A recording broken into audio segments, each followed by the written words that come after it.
today I'm going to be sharing, whether I like it or not, being managing broker of a real estate company.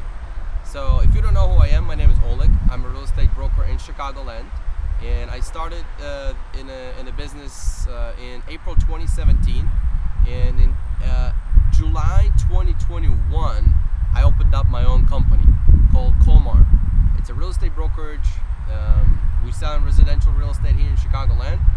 Today is roughly 2 years and about maybe a month since we've been open, and I just wanted to kind of give you my opinion whether I like this as a new career, as a new title, as a new job that I have, or not. There's a lot of talk about how much liability this owning your own company is, and then there's truth to that.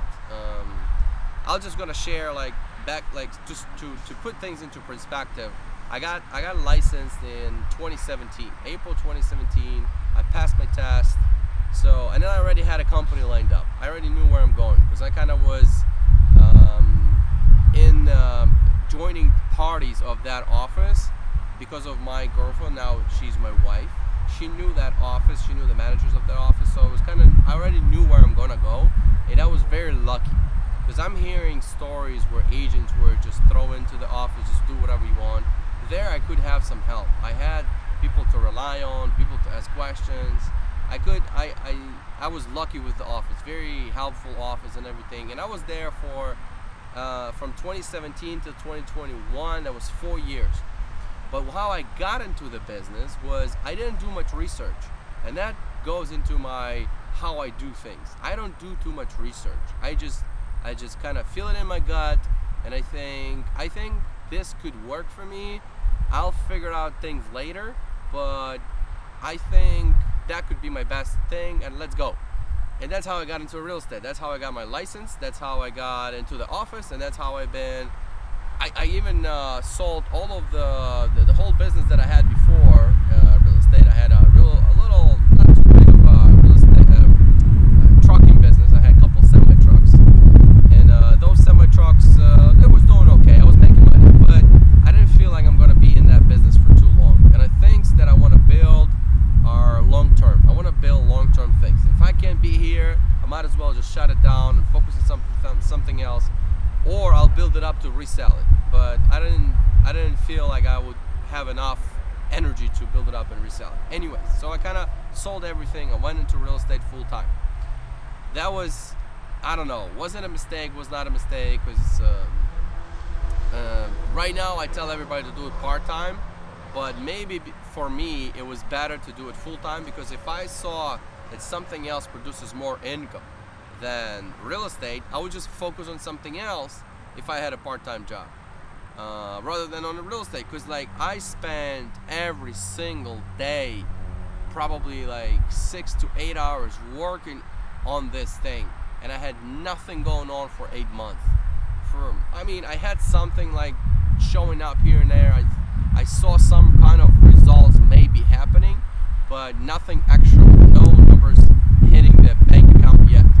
So it took me 8 months to sell my first house, and then after that I was just doubling the business. So I was just selling. First year I sold 2 houses, then 16, 34, or 36, then 64, then 132. 20, and then we opened up our own office, and then we sold 222, and this year we're probably going to close 300.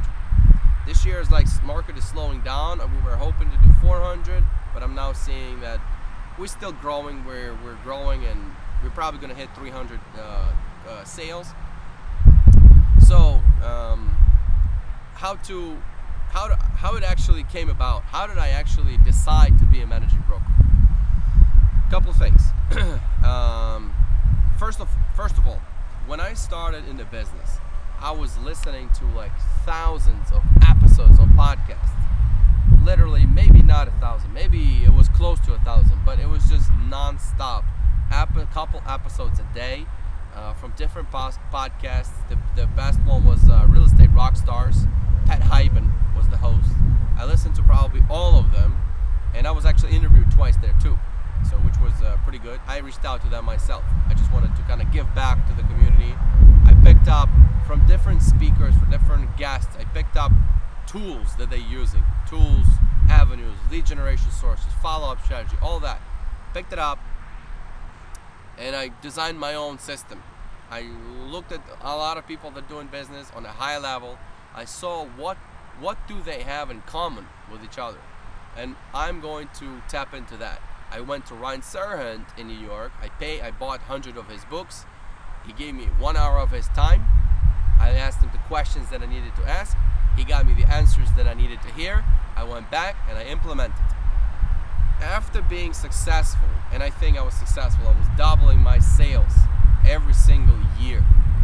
And I think that I have to give back to this industry. That's one thing. The other thing is I want to start building a little business out of this, because I'm getting tired of of running around and showing homes. I could build a team. I can just build a team and just have a little team of a couple agents, and I'll go into it why I didn't go that route, which maybe could have been one way I could do things, but I just had a little bigger vision, or I just could stay in production. And I'll tell you that right now, if I was in the production, I could probably make even more money than I'm making right now, because that's true. Like when I was just starting up the real estate brokerage, a lot of people told me it's a waste of time. It's a break-even business. There is no profit in the business. The commission splits are tight. Agents are asking for high splits every single day. You just barely surviving in the business. And I'm like, no, that's not true. Now I know. So now I'm gonna share how I started it. Like the thought process I had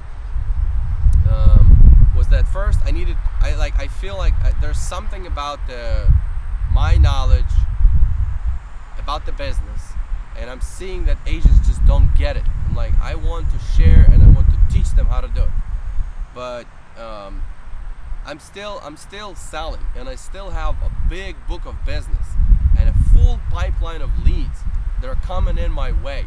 It's either I have to just cut the pipeline and tell everybody I'm gone and do that maybe like a coaching business or something, or just, I don't know, the YouTube channel sharing things, or have that pipeline still open and just teach people how to service.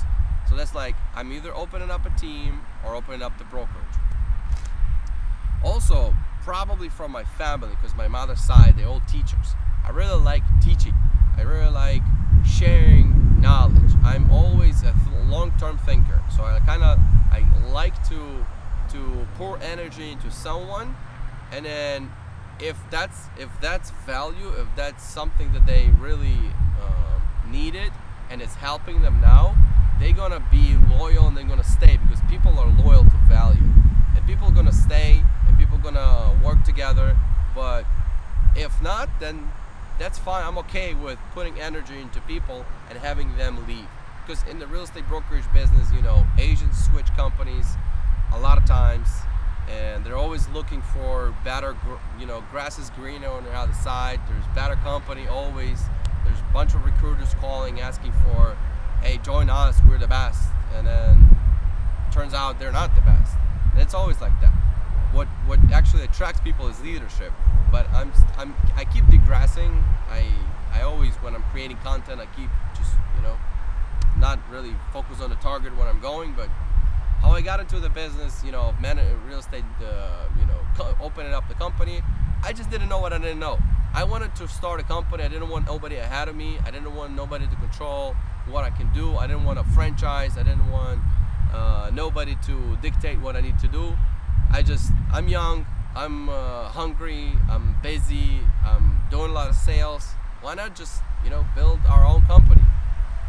And we started with 3 of us and my wife, so technically it's 4 of us, and it was easy. It was just, I'm getting a lot of business and I'm sharing with agents what we have. We started slowly recruiting.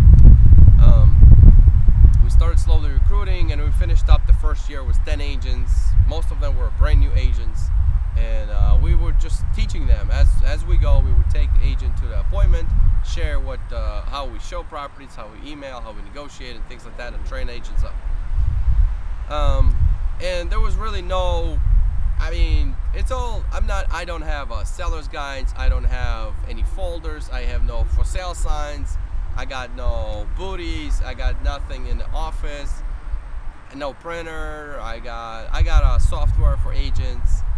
I was really not investing in a business much. We just having business, we servicing the business. As we started growing, adding more agents and advertising and kind of growing as a brokerage, there was a lot of things that I started adding. Right now, our overhead, I would never think that overhead would get as much. We have people on payroll. We have a bigger office now. We're expanding our office. Agents are asking for higher splits. We're paying trainers. We're paying mentors. Things are just growing. Expenses are growing, and now I'm seeing that my floor keeps going up.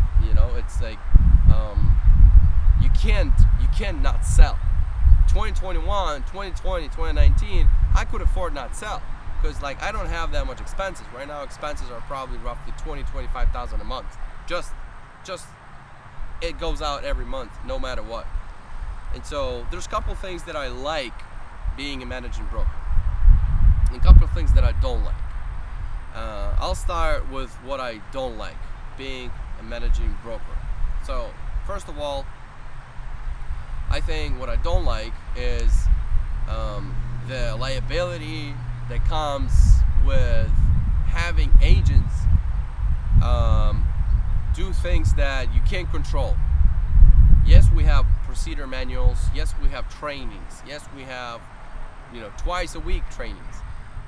And so far we haven't had no issues.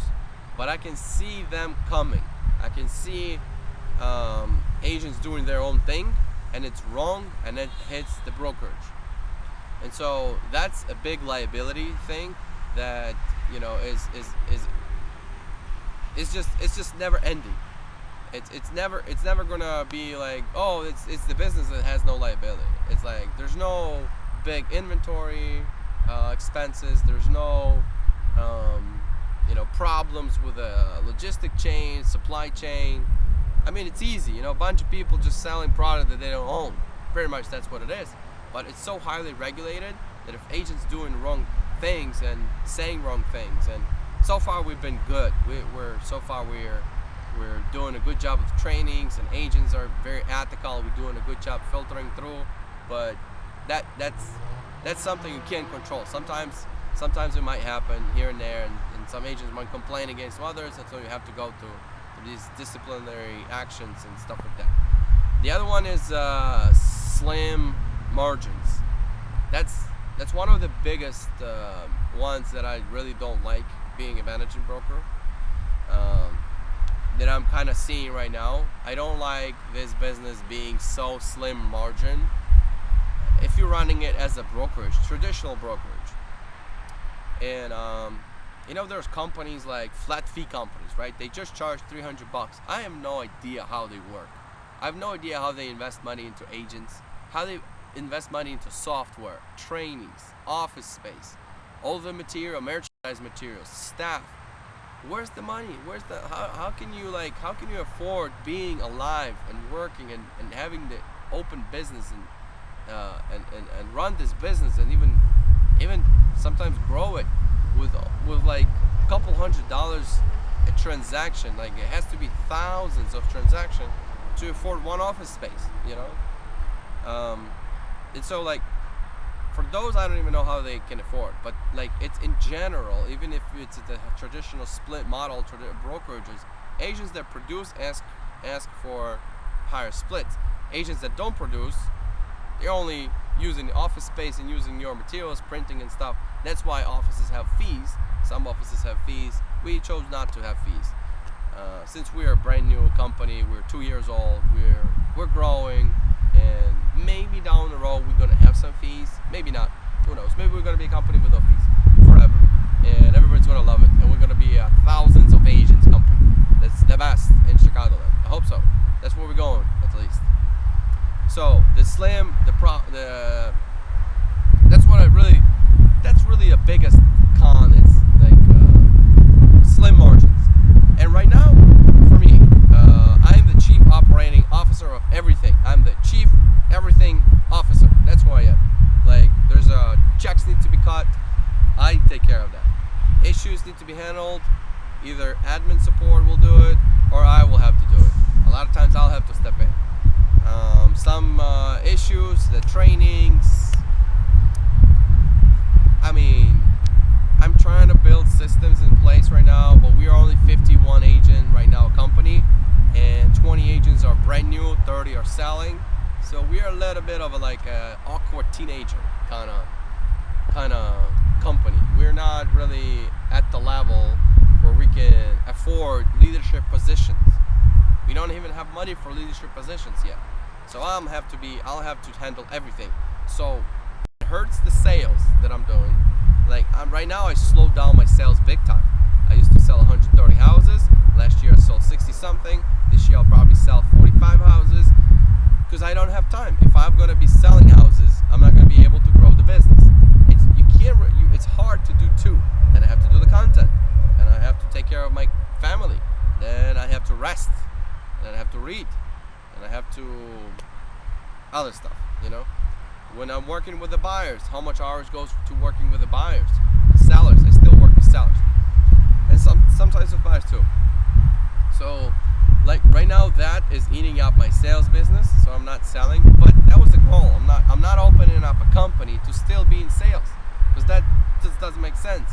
It's better to stay in sales, make the money, because you're making good money. If you're a good salesperson, you can make 300, 500, 700,000. You can make $1 million. If you're in a market where you're selling 400,000-ish houses, you can make $1 million, no problem. It's $12,000 per transaction. If you're running a lean business with referrals, you're gonna be, 100 houses is already over $1 million after expenses and taxes. Come on. And then you can just spend 200 on your life and then invest 800 in every year, buy a couple 6 flats. You work 10 years, you're good, So that could be the plan too if you're a hustler. But I chose to start building a business and putting systems in place, and right now I'm moving slowly. So and I'm also kind of watching where is this market, what's the best model, what's the best fee, what's the best, I'm still trying to figure it out. And everywhere you go, you get different answers, and everybody start telling you got to do this, you got to do that, you got to do this, and I'm like, yeah, but let me think it over, because I think not everything is going to work out here. So in terms of cons, it's a big liability and it's slim margins, and you have to kind of watch profit margins big time for me running the brokerage, because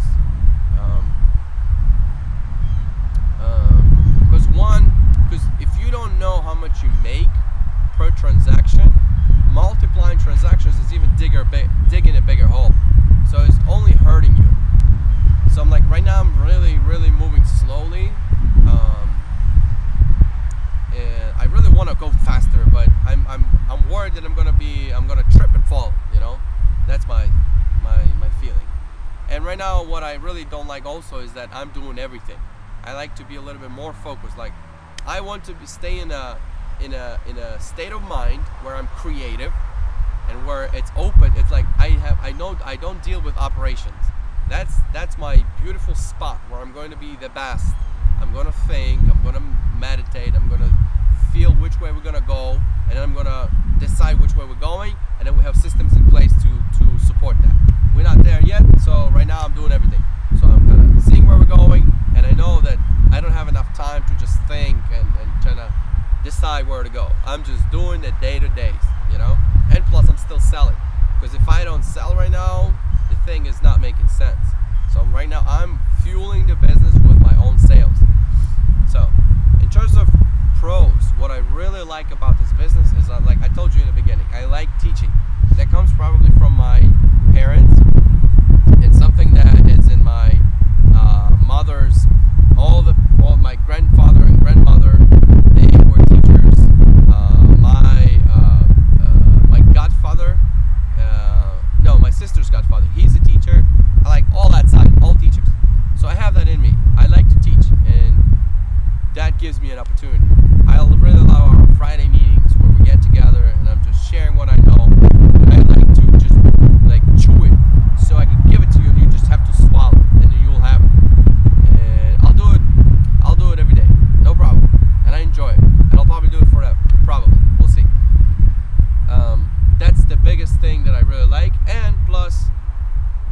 can see now the long path, and I don't know if we're gonna get it. I don't know. We'll see if we're gonna get to thousands of agents, big corporation that is making a big impact. The guy from Ukraine came in 2009 and created this massive business that is now making changes. It's creating good experiences for people that are working at the company. They're working they're being clients of the company, because we really focus on being very, very exceptional service business. We really put a big emphasis on the consumer. We try to implement all sorts of smart plans, all sorts of gifts, events, presentations, just so the consumer feels like this is the professional company. We don't want to be like flat fee brokerage, like do whatever you want, just pay us $300. We want to actually invest into the agents, and then agents will provide a great service for the clients, and maybe that's going to put us on the map. We can open up other businesses and let people work in those businesses, or maybe co-own these businesses. Maybe, who knows? And I don't know if it's going to work out. That's the thing. This video is September 2, 2023. We'll see if anything is going to work out. We'll see if we're going to be in the business next year, because running a business is, right now we're also in a challenging market. I don't even know where the market's going.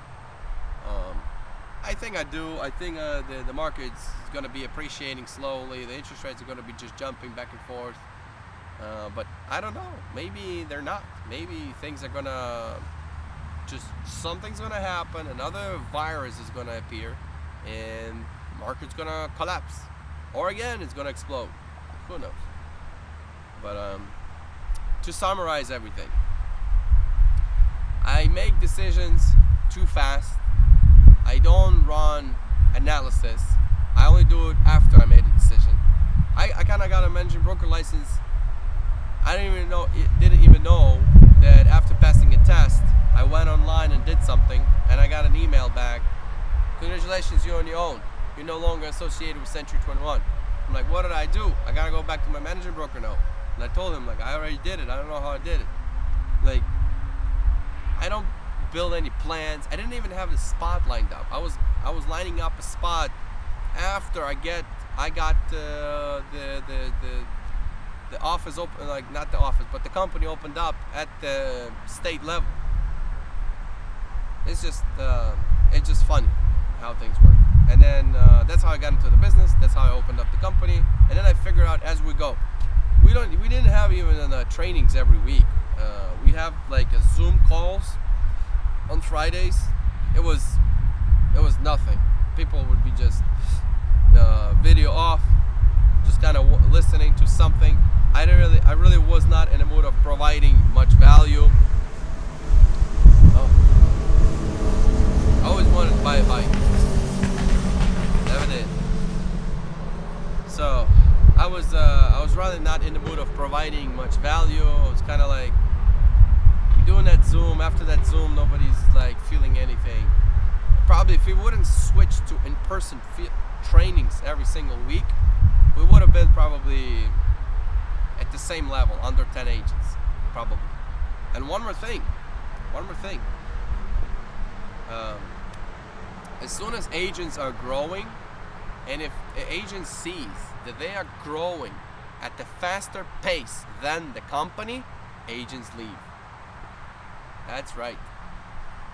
That's coming from me being an agent, growing faster than the company, and that's why I left. And so when agents are growing, but the majority agents also not growing, and the amount of agents is not growing, the size of the office is not growing, the brand of the office is not growing, agents that are growing leave, because it's the nature. It's like husband and wife. If the husband is not pushing himself to the level where he's growing as a human being, as a person, as a husband, as a businessman, as a helper to the family, it's not just growing. The wife a lot of times is disappointed, even though she might still be with the husband. They might still be married, and she will be with the married. And sometimes they don't end up together for too long, but sometimes they do. But a lot of times, wife is not happy. She wants the husband to grow, and when the husband's growing, wife feels proud, and she loves him again even more. It's a nature. Same thing with real estate office. If the office is not growing, agents see it, agents feel it, and those that are growing will leave, always. Unless there's some family relationship where like, I got a good split, I have to stay loyal, this manager broker helped me so much, I gotta be here. But it's never gonna be a big company, you know? So if you're not growing, you're dying. Basically, that's pretty much it.